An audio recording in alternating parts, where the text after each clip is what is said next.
record your end. If you say that out loud now, I'll give you that permission. We've got a recording, so we can always send that to you if anyone wants your end. Just please say your name out loud. James and Dennis. Ravit, that's performed. Sonia Twig. I'd like permission as well. Ian as well, Ian Abrahams. Z Majid, please. Yeah, Jay Harris, please. Lias Bouzidi, please. Sonia Twig, please.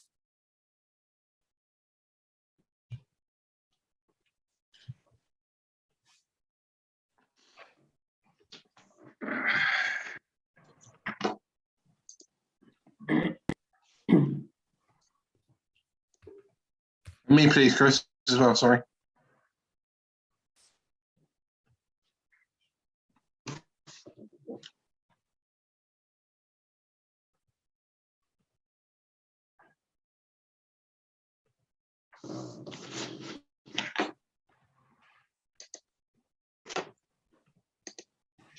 Right, I think that's everyone ticked off. If not, then we do have a recording. We're happy to send it. We'll have that within 15 minutes or so afterwards, so we can get going. Right, so we've got two sections on the press conference today. We'll start off with the broadcast section under immediate embargo. Emma from Sky will lead us off, followed by Paul from PLP. Anyone else who wants to release under immediate embargo, if you can raise your hands, now is fine, and then we'll let you in one at a time. We'll then go on to a section that's embargo until 10:30 p.m. this evening. Just to add to my email, this is a very, very large press conference. We know why a lot of you are here. Absolutely fine. We will answer the questions that you have to ask. What we're not going to do is just have the same question asked over and over again. We ask you more to be fair to the others who are on the call rather than to us. We're happy to give you our time. We've done that generously over recent years. But if you just keep asking the same question over and over again, we're going to have to cut it short because we've got other things to do. We will get going as soon as we get a nod from the cameraman. We do. So we'll start off with Emma from Sky, please. Hi, Thomas. How are you? Hi, Emma. I'm fine. How are you? Yeah, good. Thank you. Good to see you. Just first off, how is everyone doing after the Liverpool game, health-wise, fitness-wise? Any new issues? No. Everyone that were available for Liverpool is available again. So that is good news. We are still all of us a tiny bit disappointed that we thought there was an opportunity to create a surprise at Anfield, and we didn't take it. But anyway, it is what it is. Ready to go again tomorrow. I'm sure you're ready for this question. I'm sure you're prepped and ready to go. But a lot of talk ahead of the Manchester United game has been about transfers. Christian Eriksen trending yesterday on Twitter, report saying that Brentford have offered him a 6-month contract. What can you tell us? I can tell you that Christian is a really good player. Everyone knows that the top Danish player. I worked with him in the past. He needs to find a club. I love to speak about players that are in-house and that, actually just a minute ago running around out on our training pitch, all other players, I don't think I should discuss that. It's the same. Maybe I should discuss Messi and Ronaldo. One of it was sometimes, especially Ronaldo today. But besides that, then I'm not discussing that too much. You guys know that. Have you spoken to him? You said he's a player that you know. Yeah, of course, especially after the incidents. But that's a bit that's a while ago. Sorry, in late.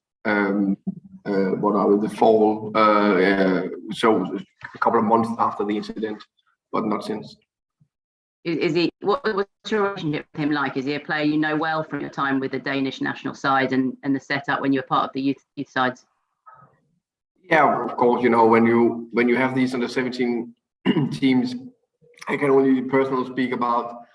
That time for me was a fantastic time. I was under 17 head coach for 4 years and under 19 for 1 year. But especially the under 17 years were amazing. It's a fantastic group of players, and I was together with Christian for a year. He was a young boy back then. Now he's a grown man and one of the world best players. I suppose in terms of him getting back to football then, and look, Brentford fans will be hoping it's in West London, but wherever that might be, what would that represent when you look at what happened in the summer and everything since then in terms of him getting back to top level football? No, I really, really hope that he comes back to top football and play football again. That is what he wants. There was recently this Danish program that had an interview with him for half an hour, where his big aim were to play the World Cup. That's a big aim, and I really hope he succeed. I cannot see why he shouldn't succeed with that. I think for all football fans, all the Danish fans, we just want. It was our biggest star before the Euros, and if he get up to speed, he will be the big star again. So we just want the best for him and his family. And just one last one from me. Another name that's been linked with the club is the young Scotland's international Aaron Hickey. Is he a player you're interested in? I mean, I'm interested in a lot of players, both Hickey, Eriksson. Someone spoke me about him, Mbappe. I think I'll take him as well. Oh yeah, that guy, yeah. So again, there's a lot of rumors out there. I love to discuss if and when we sign a new player. Then I would like to give all my insight and details about it. As you know, we are in the market. We're looking for players. If something is done, then I'm more than happy to speak about it. Thank you, Thomas. Good luck tomorrow. Thank you. You likewise. So that's Paul Wellstone, LP. Thank you very much. Thomas said of the game tomorrow, what have you made of Manchester United recently under their new manager? Hi, Paul. I think United have done fine under Ralph Rangnick. Very experienced manager. We know his philosophy from the pressing Red Bull concern, the pressing style. I think you can see try to implement it to them and being more aggressive team. I don't think they've hit their highest level, to be fair, in terms of that. But it's one of the biggest clubs in the world. It's unbelievable players. We're talking about the team that could be with Ronaldo and Cavani, two of the best strikers in the world. Fernandes, that's been maybe the best offensive player the last 18 months in Premier League. Rashford, Greenwood, and Sancho. That are three young, promising players for England, and especially Sancho. They bought for 72 million, at least what I heard in the press. So it's a decent team. And then, of course, I could name the whole team, but then they have Maguire and Varane. I think Varane were in the Liga one of the best centre backs in the world. So unbelievable team that we're facing. To be fair, we're going to play under the floodlights. I expect us to come out with a performance. I will do my very best to have a team that will come out aggressive and play with intensity. But our fans need to be bang on it. I hope we can create another magic moment in Brentford's history. That's our aim. You took over Brentford mid-season. I appreciate it's very, very different circumstances to Ralph Rangnick taking over at Manchester United. But when you are trying to change the style of a team and impose your philosophy on a club, how difficult is it when you do take over mid-season? It is difficult, very difficult, and especially for a club like Man United or all clubs, but especially clubs. The reason why I say Man United or clubs that play in European football. So you're playing every third day. It's almost impossible to get training sessions in, to structure your team, to get the right principle in place. But it's bit by bit. Definitely, it's easier. It's still not snap of the fingers. But it's easier if you have six weeks pre-season to really try to implement bits and pieces. But over time, hopefully, he can build his visions and principles and the culture he wanted into Man United, so they can perform at the highest level. And I was at your game against Tottenham, and I spoke to a player post-match and then another one a couple of days later, and they both said how you pride yourselves on your set piece, attacking set pieces and the way you defend set pieces, and were disappointed that day to concede. Obviously, you've conceded a few more since then, Liverpool and Southampton. How how hurt are you all in the camp that you are conceding in that way at the moment? I think very painful. I think there's a reason why it was a big area. It was a big area for us because I think it's an area where we it's more even ground in terms of facing the other players. You know, there's a raw talent. For example, player by player, Man United, you know, on paper is a way better team than us. You know, the players they have is world-class players, but the set pieces, that's the area where we need to 100% compete and hopefully be better. So it is disappointing that we conceded too many goals on set pieces. We're working very hard on it.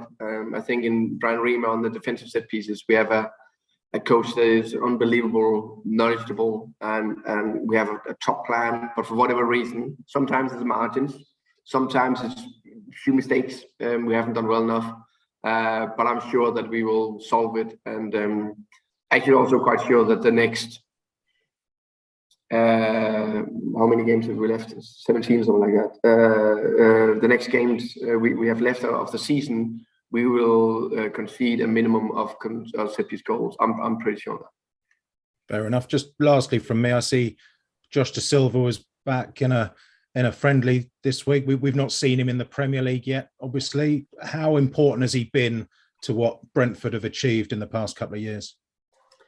Josh, it's such good news to have him in the friendly playing 45 minutes. Yeah, just make me smile. He's been a vital player for us the last 2 years. Was a vital player in both seasons where we tried to get promoted. Hopefully he can come up to speed. I can't see why not.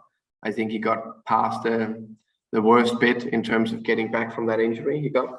Now it's just about loading him correctly and with the right amount and in the right pace. And then hope he will come back to top fitness. And then he got some qualities that will be very, very, very good for us in the Premier League and help us a lot. So his finishing, his abilities to go past players, you don't see many players like him, even in the Premier League. I'll let you get back to the Christian Eriksen questions. Thank you very much, Thomas. Good luck. You think there'll come more? One or two. Okay. Ian Abraham, please. Good afternoon. Sorry, my video isn't working today. I do apologise.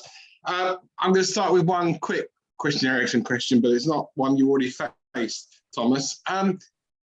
He was a fantastic player at Spurs, still is a fantastic player. What sort of addition do you think he will be for the Premier League? And is he the sort of superstar player that Brentford would sign? Because they don't normally sign superstar players. Hi, Ian. I think if any club or we should sign a player, I think this is a player that only plays for the top clubs. Something unfortunately happened with Christian, and now things changed a bit. He deserved to play at the highest level, and I hope that he's going to play at the highest level. And under normal circumstances, there will be no rumors with a club like us.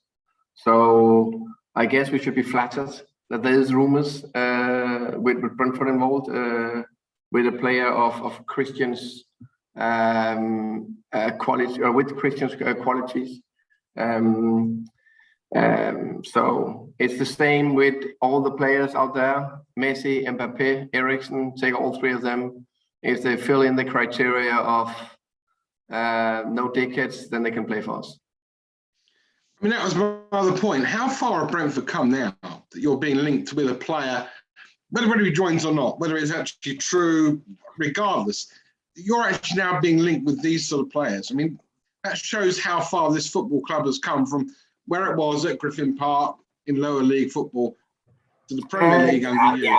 Yeah, of course. I think you all know the travel or the journey this club has been through the last, let's say, 10 years. Say 10 years ago, and someone said that we were linked with a top player like Christian, that would, people or fans will think, are you crazy? Even 5 years ago, the same. So of course we are we're playing in the best league in the world. The club is progressing. So yeah, it's positive. But there's so many rumors out there about everything, coaches sacking new players. It's I think it's a little bit more fun to speak about other things than just rumors. Let's speak about reality. I think that's better. The two defeats you've had recently, in terms of the goals you conceded, was this always going to happen? I mean, you couldn't always have the perfect season.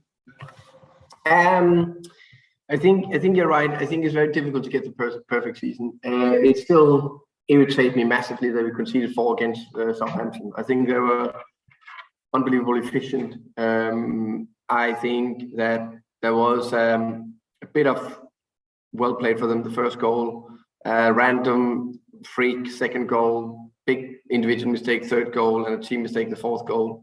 Liverpool, the set piece goal killed us. We should never concede that one. I think that's very disappointing. The 2-0, Ethan needs to do better, but unbelievable world-class cross from Robertson, and then a big mistake the third goal. So it's these things we need to cut out of our game, which we've done well, and it's about playing as many minutes as possible at the top level. And I think we did that, for example, for 45 minutes or 60 minutes against Liverpool.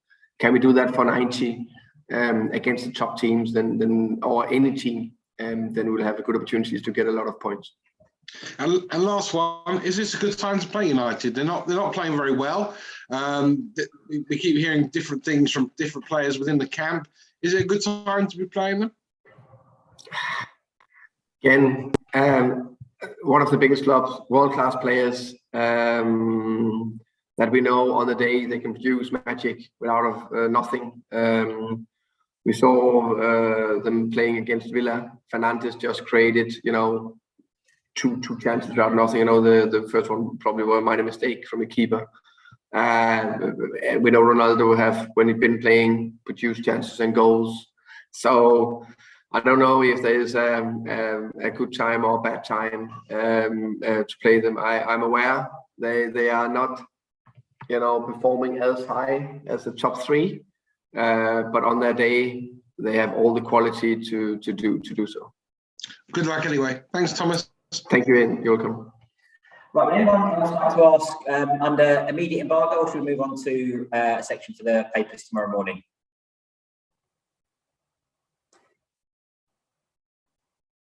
Right, we'll move on to, so everything now is under embargo until 10:30 p.m. tonight for the papers tomorrow morning.